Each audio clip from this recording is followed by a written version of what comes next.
Vedant's Wellness Center, where food become your medicine. Call 905-944-664. నమస్కారం, welcome to I dream ధర్మ మార్గం with Vijitha కార్యక్రమానికి స్వాగతం.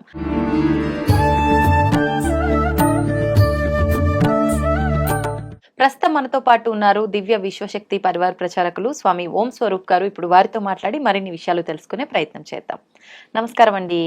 శుభాశీషులు దివ్య స్వరూపులందరికీ. ఇప్పుడు రాబోయే కొద్ది రోజుల్లో, అంటే డేట్ కూడా చాలా మంది మెన్షన్ చేయడం జరిగింది, మార్చి 29 షష్టగ్రహ కూటమి అని చెప్పి చెప్తున్నారు. చాలా ప్రళయాలు రాబోతున్నాయని చెప్పి చెప్తున్నారు. జలానికి సంబంధించిన విపత్తులు ఎక్కువగా రాబోతున్నాయని, కరోనాని మించిన ఒక వైరస్ రాబోతోందని రకరకాలుగా చెప్తున్నారు. అసలు వాస్తవం ఏంటి? వాస్తవానికి ఇది ప్రకృతి తీసుకునే నిర్ణయాలు అనేటువంటిది ఒకటి గుర్తుంచుకోవాలి. గ్రహాలు ఉన్నాయి, గ్రహాల యొక్క కలయికలు కాంబినేషన్స్తో ఇలాంటివి సృష్టి నుండి కూడా ఇలాంటి కూటమి, షష్టగ్రహ కూటమి, అష్టగ్రహ కూటమి, సప్తగ్రహ కూటమి, పంచగ్రహ కూటమి అని ఇలా ఎన్నైనా రావచ్చు, వస్తూనే ఉంటాయి. దానికి ఎండ్ లేదు. 4,32,000 ఈ కలియుగంలో ఎన్నిసార్లు ఎన్ని వస్తాయో కొన్ని మనం చూస్తాం, కొన్ని చూడడానికి మనుషులు ఉండరు. అంటే ఇవి రావాలంటే కొన్ని వందల సంవత్సరాలు పడుతుందా? అలా అని కదా, ఒక్కోసారి క్యాల్కులేషన్స్ వైజ్గా 12 yearsకి కానీ ఒక పద్ధతి ఉంది, ఆ ప్రకారంగా క్యాల్కులేట్ చేస్తారు. ఇవన్నిటిని కూడా మనం నిరోధించవచ్చు కొంతవరకు, చెప్తాను. అయితే ఈ కూటమి యొక్క ప్రభావము ఎక్కువగా జల సంబంధమైనటువంటి అడవులలో కారు, ఇప్పుడు అగ్ని అంటుకోవడం, కారు చిచ్చు అలాంటి అంటూ ఉంటాం. అలాంటివి కొండలు ఉన్నటువంటి ల్యాండ్ స్లైడింగ్స్, అవి లక్కీగా మనుషుల దగ్గర కావు. మనుషులు సేఫ్ అమ్మా. మనుషులకి అంత ఉపద్రవంగా వచ్చేసి భయభ్రాంతులు చెందాల్సింది లేదు. అవన్నీ మిగతా చోట్ల జరుగుతాయి, అది సహజం, తప్పదు. అది బ్యాలెన్స్ పోయి అలా అవుతాయి. ఎలాంటి గ్రహాలనైనా ప్లీజ్ చేసుకొని, ఎలాంటి గ్రహాలనైనా మన యొక్క ప్రభావాన్ని నేచర్ మీద తగ్గించుకోవాలి అంటే ఒకటే మార్గం, అందరూ మంచి ఆలోచించాలి, భగవన్ నామం చేస్తూ ఉండాలి, ఇతరులకి మంచి కోరాలి, సమాజ శ్రేయస్సు కోసం మంచి మంచి మంచి తప్ప ఏమిలా. అది గనక చేసిన నాడు ప్రతి వాళ్ళకి దుష్ట బుద్ధులు ఉండవు. ఇది ఈ యొక్క యూనివర్సల్ ఆరా ఏర్పడుతుంది. దాన్ని కొత్త పదం, చాలా మంది వాడని పదం మా విజితమ్మ ద్వారా చెప్పడం జరుగుతోంది. మార్ఫోజెనిక్ ఫీల్డ్ అంటారు. అంటే ప్రపంచంలో ఒక భావంతో ఒక ఆరా ఏర్పడుతుంది, ఒక ఆవరణ ఏర్పడుతుంది, అది ప్రవహిస్తుంది, ప్రసరిస్తుంది ప్రపంచం అంతా. మార్ఫోజెనిక్ ఫీల్డ్ అంటారు దాన్ని. అకల్టిజంలో ఉంటాయి ఇవన్నీ. ఎందుకంటే అకల్టిజంలో నేను చాలా లోతుగా, అందుకని ఎక్కువగా అప్పుడప్పుడు అకల్టిజం గురించి కూడా చెప్తూ ఉంటాను. దాంట్లో అదృశ్య శక్తులకు సంబంధించి కూడా ఉంటూ ఉంటుంది. అయితే అప్పుడు ఆ తయారైపోయి, ఆ ఆవరణ తయారైపోయి రక్షణ కవచంలాగా, భూమికి రక్షణ కవచంలాగా తయారవుతుంది మన థాట్స్. సింగిల్ థాట్ కాదు, యూనివర్సల్ హ్యూమన్ థాట్. సింగిల్ కాదు, యూనివర్సల్ హ్యూమన్ థాట్ కవర్. అంటే మామూలుగా మీరు ప్రతిదానికి బుల్లెట్ ప్రూఫ్, ఆ ప్రూఫ్ ఏదో అంటుంటారు. ఇది కూడా థాట్ ప్రూఫ్ ఏదైతే ఉందో, మనకి చెడు జరగకుండా యూనివర్స్లో నేచర్ ప్రూఫ్. అంటే దానికి పవర్స్ ఉన్నాయి. గ్రహాలకి పవర్స్ లేవని నేను చెప్పడం లేదు. తప్పకుండా కాంబినేషన్లో కొంత చెడు జరగడం సహజం. ఎక్కువగా ఎవరైనా దెబ్బలు కొడుతుంటే అడ్డం ఏమైనా పెట్టామనుకో తక్కువ తగులుతుంది. అంతే. ఇప్పుడు బుల్లెట్స్ ఎవరైనా కొట్టారనుకో, గన్నులో లోడ్ చేసి, మనం బుల్లెట్ ప్రూఫ్ జాకెట్ వేసుకుంటే చావం కదా. ఇది కామన్, ఆలోచించాల్సింది. అలాగే భక్తితో, అనురక్తితో భగవంతుడి శక్తిని సంపాదించుకునే వాళ్ళకి నేచర్ని మనం దేవతగా భావించి పూజించే వాళ్ళకి మంచిని ఎప్పుడు అలవాటుగా మార్చుకొని మంచిని పెంచి హృదయాల్లో పంచి ఏ మానవుడైతే ఉంటాడో ఆ. సర్వము శుభకరము. అసలు విధి వైపరీత్యాలు రావు. ఆ. అసలు ఈ ఆరా వెళ్ళి దానికి క్లాష్ అవుతుంది. ఓకే. గ్రహాలు ఏమిటి, విశ్వాంతరాలలో కూడా క్లాష్ అవుతుంది. బ్యాడ్ థాట్స్, ఇదొక థాట్ ప్రయాణం అన్నమాట. ఇదొక ఫీల్డ్ లాగా తయారవుతుంది. అది చాలా ఇంపార్టెంట్. స్వచ్ఛతగా ఉన్నప్పుడు ఎంత గ్రహాల్లో తేడాలు వచ్చినా, ఏ సముద్రాలు పొంగినా, చరాచరములు చనిపోయినా, అవన్నీ అయినా మానవులు రక్షింపబడతారు. మనతో పాటు ప్రేయర్ చేస్తే సర్వే జన సుఖినోభవంతే కాదు, సర్వ ప్రాణులు కూడా మనం మంచిగా ఉండాలి అనేటువంటి ప్రేయర్ మనం ప్రకృతి మాతని పూజ చేస్తూ చేస్తే తప్పకుండా ఆ యొక్క థాట్లో శక్తి విశ్వం అంతా నిండి మార్ఫోజెనిక్ ఫీల్డ్గా మారి రక్షణ కవచంగా మారి మనల్ని రక్షిస్తుంది. కానీ ప్రస్తుత పరిస్థితుల్లో అది సాధ్యమేనా ఆలోచించడం కష్టమే కదా. ఇప్పుడు మీరు మొన్న మధ్య కరోనా వచ్చింది, అది రావడం వల్ల ఆ 1 or 2 years చాలా మందికి బుద్ధి వచ్చింది. అవును, భయం వచ్చింది. ప్యూరిటీగా తినడం, ఫ్రూట్స్ తినడం, పద్ధతిగా ఉండడం, హెల్త్ కాన్షియస్ ఎక్కువ. షేక్ హ్యాండ్ కూడా ఇవ్వలేదుగా. అవును, లేదా మాట్లాడితే షేక్ హ్యాండ్ ఇచ్చేవాళ్ళం. అవును. అదే మన పాత పద్ధతి నమస్కారాలకు వచ్చింది. దూరంగా ఉండి నాయన నమస్కారం, క్షేమంగా ఉండు. డిస్టెన్స్ కూడా మెయింటైన్ చేసాం. అవును. ఆ డిస్టెన్స్ మెయింటైన్ చేసేటప్పటికి నేను ఇంకో కొత్త విషయం చెప్తా. ఆరాలో ప్రతి వాడికి ఒక ఆరా ఉంటుంది. పుట్టినప్పుడు వాడికి ఉంటుంది, పెరిగేవాడికి ఉంటుంది, ప్రాక్టీస్ చేసేవాడికి కూడా పెరగడం తరగడం ఉంటుంది. అది గనక మనం ఆరా మంచిగా పెంచుకొని మంచి థాట్ని మనం ఇది చేస్తే, ప్రకోపిస్తే, ఆ మనిషికి 3 నుంచి 5 అడుగుల వరకు మినిమం 3కి తక్కువ లేకుండా పెరుగుతుంది. ఆ మంచి థాట్ క్యారీ చేస్తే అది అలాగే ఉంటుంది, తగ్గదు. పాలు పొంగింది పొంగిపోవచ్చు, మళ్ళీ పాలు పొంగడానికి టైం పట్టచ్చు. ఈ థాట్ ఏదైతే ఆరా ఉందో స్టాండర్డ్గా ఉంటుంది.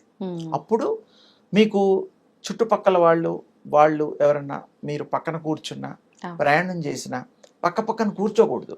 ఇది కొత్త విషయం చెప్తున్నా.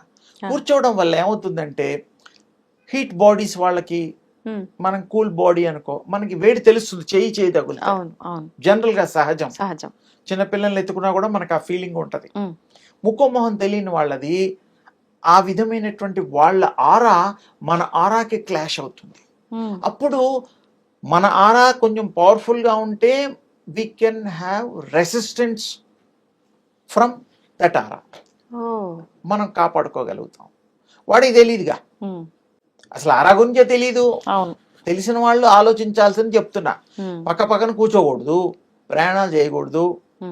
ఈ విషయంలో ఫారినర్స్ కొంత మాల్స్ లో వాటిలో వాళ్ళు డిస్టెన్స్ మెయింటైన్ చేస్తారు క్యూలలో. మనం కరోనాలో మెయింటైన్ చేసినట్టు. కరోనాలో మెయింటైన్ చేసాం కదమ్మా. అలాంటి జబ్బులు ఇంకా ఫ్యూచర్ లో వచ్చినా, ఇంతకంటే ఘోరంగా వచ్చిన మనిషికి డిస్టెన్స్ మెయింటైన్ చేయడం సహజం, అలవాటు అయిపోయింది. అది ఏమి తెలియకుండా అలవాటైతే అంటుకుంటుందేమో వ్యాధి, గాలి ద్వారా సోకుతుందేమో అనే భయంతో. ఇక్కడ కూడా ఆరా గనక, ఆరా శాస్త్ర రీత్యా ఆరా విజన్ అంటాం దాన్ని. ఆరాని చూడగలిగే దాన్ని విజన్. ఆ దాని ప్రకారం ఇంట్లో కూతుళ్ళకి, కన్న పిల్లలకి ఆరా ఎఫెక్ట్ కాదు. ఇప్పుడు మీకు 2 పిల్లలు, 3 పిల్లలు, మీ వారు, లేకపోతే అమ్మ, నాన్న, అత్త, మామ, ఎందుకు కాదు అనేది చెప్తున్నా. అది ఇంపార్టెంట్. సేమ్ జీన్స్ క్యారీ అవుతాయి. థాట్ అది ఇవన్నీ కొంత నా కుటుంబం, మా నాన్న, మా అమ్మ, అది అదంతా ఉంటుంది. దానివల్ల వాళ్ళకి ఆరా తగిలినా కూడా రియాక్ట్ కారు. ఒక క్షణం రియాక్ట్ అవుతారు. కోపం వస్తుంది, తగ్గిపోయి నా బిడ్డేగా తప్పు చేశాడులే, నెక్స్ట్ టైం చేయకరాని వాడిని భుజగిస్తాం. ముఖమోహన్ తెలియని వాడి జీవితం వింటాడా? వాడు ఎవడో మనకు తెలియదు. ఆడాళ్ళు మగాళ్ళు మనకేం తెలుసు. ఆరా ఉండేప్పుడు మనం ఆరాను పెంచుకునే వాళ్ళు, ఆరా ప్రాక్టీస్, విశ్వశక్తి ప్రాక్టీస్ చేసే వాళ్ళకి ఇది బాగా అనుభవంలోకి వస్తుంది. స్కాన్ చేయగలుగుతారు. అప్పుడు ఈ డిస్టెన్స్ మెయింటైన్ చేస్తే జబ్బులు కూడా రావు. ఎలాగైతే మన 2-3 ఏళ్ళు మనం అలవాటు పడ్డామో అలాగే కరోనా టైంలో లాగా. అంటే ఇది కరోనా కాదు, మీకు అది ఉదాహరణ చెబితే మీకు కరెక్ట్ గా అర్థమవుతుందని చెప్పా. అందుకని ఆరా బాగా పెంచుకున్న వాళ్ళకి రెసిస్టెన్స్ వస్తుంది. యూనివర్స్ లో మనకు కావాల్సినవన్నీ కూడా దొరుకుతాయి. తర్వాత ప్రకృతి వైపరీత్యాలు ఉండవు, గ్రహాల ఫోర్స్ కూడా మనకి రాళ్లతో అనుకూలంగా. తగిలే దెబ్బలు పువ్వులతో తగులుతాయి, ఒకటే మాట. జనరల్గా ఉంటుంది ఎఫెక్ట్, కానీ మీకు అంత ఎఫెక్ట్ కాదు. ఓకే, అంటే అంటే మనం there is effect, చేయాల్సింది ఆలోచన పాజిటివ్ ఉండాలి, మనము పాజిటివ్ ఆరా పెంచుకోవాలి, ఆరా. పెంచుకుంటే విశ్వశక్తి ఉపాసన చేయాలి, ఏది మన దాకా రాదు. విశ్వశక్తి ఉపాసన చేయాలి, అది ముఖ్యం. అది లేకపోతే ఇవేవి రావు, ఆరా కూడా పెరగదు, అవును. డివైనిటీ రాదు. ఉమ్, యూనివర్స్ లో మీకు ఆ ఫోర్స్ ఏదైతే ఉందో అన్నిటికంటే పవర్ఫుల్. ఉమ్, దేవుళ్ళు కూడా అవతరించింది కూడా విశ్వశక్తి ద్వారాయే కాబట్టి ఆ, మనం కూడా మానవావతారం అనేటువంటి గతంలో కూడా చెప్పుకున్నాం అవును. కాబట్టి అవును. మనం రక్షింపబడతాం, ఉమ్, ఇబ్బందులు లేకుండా ఉంటుంది. ఈ గ్రహ కూటమిలో ఎఫెక్ట్ ఉంటుంది. ఉమ్, ఎంతో మంది లెక్క గణాంకులు చేశారు, సత్యమే. ఉమ్, కానీ కొంత తగ్గించుకోవాలంటే హరినామమో రామనామమో ఏదో నామం చేస్తూ కొంత అలవాటు చేసుకుంటే ఇందాకే చెప్పినట్టుగా పువ్వులతో తగులుతాయి దెబ్బలు, మానవులకి అంత పెద్ద ఎఫెక్ట్ కాకపోవచ్చు అనేటువంటిది. గ్రహ సంబంధం ఏంటంటే నేచర్ మీద ఎక్కువ ఎఫెక్ట్ ఉంటుంది. ఓకే. మామూలుగా వివాహాలకు సంబంధించి ఎన్నో రకాలుగా చూస్తూ ఉంటారు. కాబోయే వధూవరుల ఇద్దరివి కూడా జాతకాలు అని, గ్రహాలు అని, పొంతన. నక్షత్రాలు అని, పొంతనలన్నీ కూడా. మామూలుగా ఈ వివాహం పైన గ్రహాల ప్రభావం ఎంతవరకు ఉంటుందంటారు నిజంగా మాట్లాడుకోవాలంటే? గ్రహాల ప్రభావము ఈ భూమి మీద ఉంటుంది, ఉమ్, ఈ భూమిలో బ్రతుకుతున్న మానవాళి మీద కూడా ఉంటుంది. ఆ, కానీ ఏమిటంటే ఆ కాంబినేషను, ఆ పిల్లలు పుట్టినప్పుడు, మానవులు పుట్టినప్పుడు, స్త్రీలు తల్లులు అందరూ కూడా ఉమ్, ఆ వారాలు, ఆ రాశి చక్రాల్లో ఏ ఇళ్లలో ఎవరెవరు ఉన్నారు, గ్రహాలు అవైలబిలిటీ, ఉమ్, తర్వాత లగ్నాలు, ఇవన్నీ బేస్ అవుతాయి. ఆ, ఆ దాని ప్రకారంగా వాళ్ళ యొక్క జాతకం ఫ్యూచర్ని వేయబడుతుంది. ఉమ్, ఒకప్పుడు రాజులంటే వాళ్ళ వంశం రాజ్య పరిపాలన దక్షత ఆ సంతానానికి ఉందా లేదా కనుక్కోవడం కోసం ఉమ్, పిల్లల పుట్టకముందే ఆ గ్రహాలు కాంబినేషను ఆ టైం ప్రకారం ఉజ్జాయింపున వాళ్ళు వేసేసేవారు. ఆహా, ఈ అబ్బాయి ఇంత రాజ్యం వెళ్తాడు, ఈ అమ్మాయి ఇలాంటిది అలాంటిదని ఒక లెక్క వేసుకునేవారు. ఎందుకంటే వాళ్ళ వల్ల రాజ్యం పరిపాలన ముఖ్యం కదా, అవును. పైన పూజలు చేయించడం, శాంతులు చేయించడం లాంటివి ఉండేవి. ఉమ్, ఇప్పుడు మనకి మ్యారేజెస్ విషయానికి వస్తే ఆ గ్రహాల్లో కాంబినేషన్లో పుట్టిన వాళ్ళకి, పొంతన చూసే వాళ్ళకి, గుణాలు చూసే వాళ్ళకి ఉమ్, కుదురుతుంది, బాగుంటుంది, కలిసి ఉండగలుగుతారు, ఇద్దరు సఖ్యతగా ఉంటారు, అండర్స్టాండింగ్గా బాగుంటుంది, బాగా ధనం ఉంటుంది. ఒక్కోసారి అమ్మాయిలు రావడం వల్ల కూడా బిడ్డొచ్చిన వేళ, గొడ్డొచ్చిన వేళ రకరకాలు ఉన్నాయి. అవును. అలాగే కోడలు వచ్చిన వేళ అని కూడా ఉంటుంది. ఉమ్, ఉమ్, అవి చూసుకోవడం ఊళ్ళల్లో కూడా ఎక్కువ ఉండేది. ఇప్పుడు సిటీలో కూడా కొంతమంది చూస్తున్నారు, కొంతమంది తక్కువ ఎక్కువ అనేటువంటిది అది కొంచెం చర్చ వేరే అయినా దానివల్ల ఏం తెలుస్తుందంటే ఓకే ఈ కాంబినేషన్ బాగుంది కాబట్టి చేద్దాము, వాళ్ళ సుఖపడతారు అనే మంచి ఉద్దేశమే. వేరే ఉద్దేశం అయితే ఇంకా చూడడం ఎందుకు. అవును. కొన్ని సెటప్ కావు, వద్దంటారు, ఉమ్, సూటబుల్ వే చేస్తారు. ఆ. ఇందులో ఇంకొక కొంతమంది ఎక్కువగా లోతుగా తెలియదు. ఒకే గ్రహం, ఆ, ఒకే నక్షత్రం, ఒకే పాదం ఉన్న వాళ్ళని చేసుకోరు. ఎందుకని? అంటే అదే గ్రహం, ఇప్పుడు రేవతి నక్షత్రం, ఉమ్, మూలా నక్షత్రం, ఏదో ఒక నక్షత్రం ఉంటుంది, ఇద్దరిది ఒకటే Same అయితే అయితే. ఎందుకు చెయ్యరు అంటే మాకు చెప్పడం, పెద్దవాళ్ళు చెప్పడం, శక్తి సంపన్నులు చెప్పడం ఏమిటంటే ఇద్దరిది సేమ్ అయినప్పుడు సేమ్ ఇద్దరిది ఒకలాగా ఉంటుంది రిజల్ట్. రియాక్షన్ ప్రతిదీ కూడా యాక్షన్ రియాక్షన్ సేమ్ ఒకటే, ఉంటాయి. Same same. ఉమ్, అదే ఇంకొక జాతకం గనక ఉంటే ఈ జాతకం బాగా లేనప్పుడు ఆ అమ్మాయిదన్నా ప్లస్ అయ్యి ఈ బాబుకి హెల్ప్ చేస్తుంది అనేది కాన్సెప్ట్, ఆ టెక్నిక్ అన్నమాట. అవును. ఇద్దరిది ఒకైతే ఏముందమ్మా, ఏమి అవును. ఉండదు. ఇద్దరు కొంచెం వేరువేరుగా ఉంటేనే కలిసేటట్టుగా ఉంటే ఉపయోగకరము. అవును. ఇప్పుడు ఆ బాబుకు ఉద్యోగం లేదనుకో, అమ్మాయికి లక్కీగా ఉద్యోగం దొరికితే ముందు ఇల్లు ఉమ్, గటాన్ అయిపోతుందిగా. అవును. అంటే నాట్ ఓన్లీ హౌస్ మెయింటెనెన్స్ అని కాదు, జీవితంలో బోల్డ్ నిర్ణయాలు తీసుకునే ఉంటాయి, అవును. కొనే ఉంటాయి, చదువులు ఉంటాయి, పిల్లల సంరక్షణ ఉంటాయి. ఉమ్, అందుకని ఒకే జనరల్గా ఒకే నక్షత్రం వాళ్ళని వాళ్ళు చేసుకోవడానికి చేసుకోరు. ఇష్టపడరు. ఉమ్, అదొక Reason. చెప్పడానికి ఇప్పుడు గుర్తొచ్చింది చెప్పాను. అలాగే ఆ పొంతన చూసి బాగుండి, ఇంత బాగా చూసిన తర్వాత కూడా కొంతమంది విడిపోతున్నారు. మంచి ముహూర్తం పెట్టిన తర్వాత కూడా కొన్ని జరుగుతున్నాయి. అందులో వీళ్ళు ఇచ్చిన డేట్ ఆఫ్ బర్త్ కరెక్ట్ అయితే కూడా ఒక పద్ధతి, కరెక్ట్ కాకుండా కూడా కొంతమంది ఏంటంటే మ్యారేజ్ కోసం తయారు కూడా చేస్తున్నారు ఈ మధ్య. అంటే ఏ జాతకానికైనా సూటబుల్గా ఉండే జాతకాలు కూడా తయారు చేస్తున్నారు. అంటే పెళ్ళి అవ్వడం ముఖ్యం కాబట్టి ఆర్టిఫిషియల్. అంటే మరి వీడికి ఎప్పుడు తెలియాలి? వాళ్ళ అమ్మ నాన్న కూడా ఒక్కోసారి మరి నిజం చెప్తే సంతోషమే. డాక్యుమెంట్స్లో పుట్టుగా బర్త్ డాక్యుమెంట్స్, ఎడ్యుకేషన్ డాక్యుమెంట్స్లో కొంతవరకు 2 రోజులు కలిపి 2 రోజులు లేట్గా కూడా వేసినవి అప్పుడప్పుడు చూస్తుంటాం. కానీ సత్యంగా వాళ్ళని అడిగి సత్యంగా కనుక డీటెయిల్స్, టైమింగ్స్ అవి తీసుకుంటే అవి కొంచెం కరెక్ట్గా నిక్కచ్చిగా రావడానికి జాతకాలు వేసే వాళ్ళకి హెల్ప్ఫుల్గా అవుతుంది. లేకపోతే వాళ్ళు ఏం చేస్తారు, మీరు ఏది ఇస్తే అదే ఫీడ్ చేస్తారు. అంతే, వాళ్ళ దోషం లేదు. అస్ట్రాలజర్స్ ఇది దోషం లేదు ఇక్కడ. మీరు ఏది ఇస్తే అదే పోతుంది, అంతే కదా. అందుకని వాళ్ళు చెప్పింది మనం చెయ్యాలంటే మనం కూడా కరెక్ట్ ఇస్తే అది. ఇంకోటి పూర్వజన్మ కర్మ. ఆ పూర్వజన్మలో మీకు ఇది అనుభవం అవి ఇవి అంటే ఇవన్నీ అంతగా కాపాడలేవు. కొంత ఏమో మరీ 100% ఎఫెక్ట్ కాకపోయినా సమ్ పర్సంటేజ్ ఎఫెక్ట్ అవుతుంది అస్ట్రాలజికల్గా. శాంతులు, పూజలు, అవి ధ్యానాలు, ఇవన్నీ హోమాలు చేయడం వల్ల ఉపశమనం కలగడానికి అవకాశాలు ఉన్నాయి. మనస్సుగా మననేతి మంత్రహాని, మనం మనసులో గనక మంత్రాన్ని ధ్యానం చేస్తూ భగవంతుడి మీద మనం ఎక్కువగా మనసు పెట్టి చేస్తే ఏవి అంటవు, ఏ దోషాలు మనకి రావు. ఎందుకంటే 24 గంటల్లో రామనామం, కృష్ణనామం, అమ్మవారి నామం చేస్తున్నాం. ఇక వాళ్ళు చూసుకుంటారు. ఆవిడని నమ్ముకున్న తర్వాత ఇంకా గొప్పవాళ్ళు లేరు నమ్మడానికి.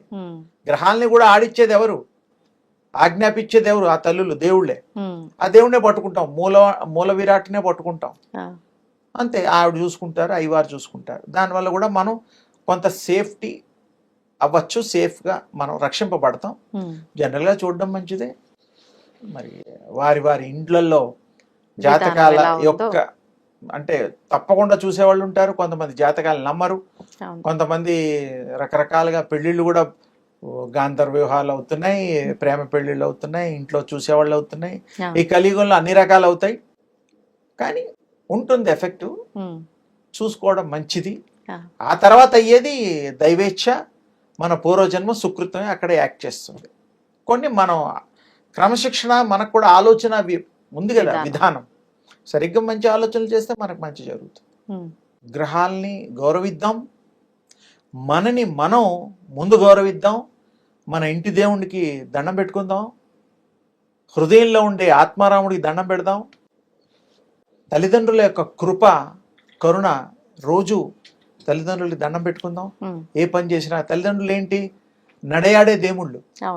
వాళ్ళు ప్రత్యక్ష సాక్షిభూతాలు. ఆ దేవుడేమో శిలారూపంలో ఉంటాడు గుళ్ళల్లో, దేవుడే. అమ్మా నాన్న 24 గంటలు నా కొడుకు బాగుండాలి, నా కూతురు బాగుండాలి, నా మనవడు బాగుండాలని కోరుకునే వ్యక్తి కంటే గొప్పగా మంచి కోరేవాళ్ళు ఎవరున్నారు ప్రపంచంలో? స్నేహితులు కూడా కోరుతారు, భార్య కోరుతుంది, ఒప్పుకుంటా. అందరికన్నా ఎక్కువ తల్లిదండ్రులు. ఎందుకంటే నా వంశం నిలబడాలి, నా కొడుకు బాగుండాలి, నా కోడలు బాగుండాలి, నా కూతురు బాగుండాలి, నా మనవాళ్ళు అందరూ బాగుండాలి. అందుకని కనబడే దేవుళ్ళు, నడయాడే దేవుళ్ళు, సాక్షిభూతులు మా మాతాపితృలు. మాతాపితృలకు దండం పెట్టుకోవాలి, వందనం చేయాలి, ఆశీర్వచనం డైలీ తీసుకుంటే రోజు మంచిగా అవుతుంది. ఇది మంచి విషయం చెప్పారు. ఆఖరణ మాత్రం అమ్మ శుభం తల్లి.